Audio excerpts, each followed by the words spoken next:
बात होगी flora max company के घोटाले की, ठगी की, और इससे जो शिकार हुई महिलाएं हैं अब उनके ऊपर राजनीति किस तरीके से गर्मा गई। ये देखिए, कोरबा की पूर्व महापौर हैं रेणु अग्रवाल, इनके ऊपर अब बीजेपी ने फ्लोरा मैक्स के कार्यालय का शुभारंभ करने का आरोप लगाया है। यह आरोप बीजेपी ने फोटो वायरल करते हुए लगाया है। बता दें आपको कि पूर्व राजस्व मंत्री जय सिंह अग्रवाल की पत्नी है रेणु अग्रवाल, पूर्व महापौर हैं, और अब इस वायरल फोटो के आधार पर बीजेपी इनको घेरने में लगी हुई है। इस वायरल फोटो के आधार पर बीजेपी दावा कर रही है कि फ्लोरा मैक्स की कंपनी में कुर्सी पर बैठी नजर आई हैं रेणु अग्रवाल और इन्होंने ही शुभारंभ किया था कार्यालय का। हालांकि इस बीच आरोप प्रत्यारोप दोनों तरफ से हो रहे हैं। दो तस्वीरें देखिए आप। क्यों दोनों तरफ से हो रहे हैं? क्योंकि बीते दिनों लखनलाल देवांगन पर भी कांग्रेस ने एक ऐसे ही तस्वीर को वायरल करते हुए हमला किया था। लखनलाल देवांगन पर आरोप था कि फ्लोरा मैक्स कंपनी के कार्यालय के उद्घाटन में वो भी पहुंचे हुए थे। बाद में देवांगन सामने आए, उन्होंने कहा कि नहीं, ये उस कार्यक्रम की तस्वीर नहीं है, ये दूसरे किसी बैंक की तस्वीर है। जबकि अब बीजेपी ने एक फोटो वायरल किया है फ्लोरा मैक्स का उद्घाटन करते हुए रेणु अग्रवाल के ऊपर उन्होंने आरोप लगाए हैं। इस बीच भूपेश बघेल ने कल सोशल मीडिया पर भी एक पोस्ट किया था, वो पोस्ट भी आपको देखना चाहिए, और उन्होंने पोस्ट करते हुए बीजेपी पर निशाना साधा था। कांग्रेस की जय सिंह भैया की मिसेस, वो जबकि फ्लोरा मैक्स में दिख रही है, उसके दुकानों में एक बार नहीं, दो बार नहीं, तीन बार गई हुई है सिटी मॉल में। फ्लोरा मैक्स वालों ने उनको बुलाया होगा, उनसे कुछ उद्घाटन करवाया होगा, उनके 3 पोज आए हैं यहाँ पे।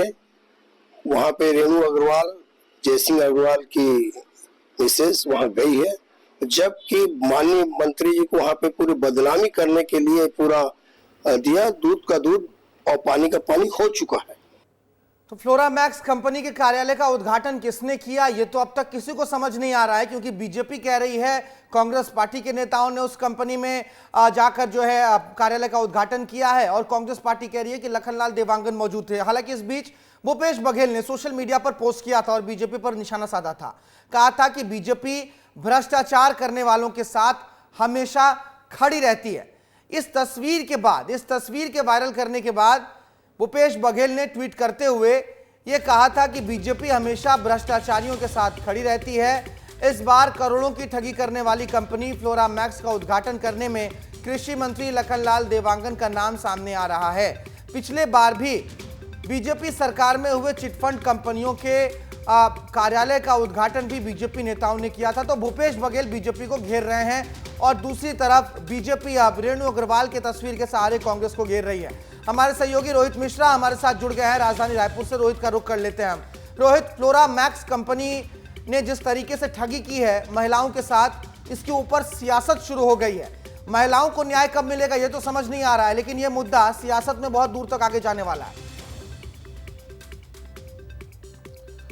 बिल्कुल, बहुत दूर तक आगे जाएगा, और दोनों ही पार्टियां एक दूसरे के बड़े नेताओं को फ्लोरा मैक्स के करीबी बताने में तुली हुई है। और कल ही हमने देखा है किस प्रकार से कांग्रेस का ट्वीट जो है वो मंत्री लखनलाल देवांगन को लेकर सामने आया था। कई तरह के ट्वीट जो है उनके तरफ से किए गए थे। कांग्रेस का यह भी दावा है कि जब इस फ्लोरा मैक्स कंपनी की शुरुआत हुई थी तब भी जो भाजपा के नेता थे वो वहां पर मौजूद थे, और भाजपा नेताओं की शह पर यह फ्लोरा मैक्स कंपनी चल रही थी जिसने महिलाओं के साथ में ठगी की है। वहीं दूसरी तरफ ये भी देखा जाए तो आज जय सिंह अग्रवाल की एक फोटो वायरल हो रही है। जय सिंह अग्रवाल पर यह साफ तौर पे आरोप लग रहे हैं कि वो जो है फ्लोरा मैक्स कंपनी के साथ में थे। तो कुल मिलाकर यह बताने का प्रयास किया जा रहा है कि जो कंपनी के संचालक है वो भाजपा या कांग्रेस के करीबी है। लेकिन दूसरी तरफ देखा जाएगा भारत कि अब पूर्व मुख्यमंत्री भूपेश बघेल ने भी इसको लेकर घेरा है। उन्होंने भी तरह तरह के आरोप जो है वो लगाए हैं, लेकिन जो महिलाएं हैं वो पीड़ित हैं, वो बहुत ज्यादा परेशान हैं, उनको न्याय नहीं मिल पा रहा है, क्योंकि लगातार बैंक के जो तमाम प्रबंधक है वो तो दबाव बना रहे हैं, क्योंकि लोन चुकाना है, इसी के लिए दबाव बनाया जा रहा है। और महिलाएं भी अब बड़ी संख्या पे उग्र होकर प्रदर्शन भी करती हुई नजर आ रही है। तो कुल मिलाकर राजनीति शुरू हो गई है, और एक दूसरे पार्टी के करीबी जो है वो बताया जा रहा है राजनीति में इस दिनों। लेकिन रोहित, इस पूरे मामले में जितनी भी महिलाएं हैं जो ठगी का शिकार हुई हैं, करोड़ों रुपए की ठगी हुई है, सरकार की तरफ से अभी तक क्या कोई आश्वासन उनको दिया गया है? किसी तरीके की कोई रणनीति या प्लानिंग बनाई जा रही है कि इन महिलाओं को थोड़ी राहत दी जा सके?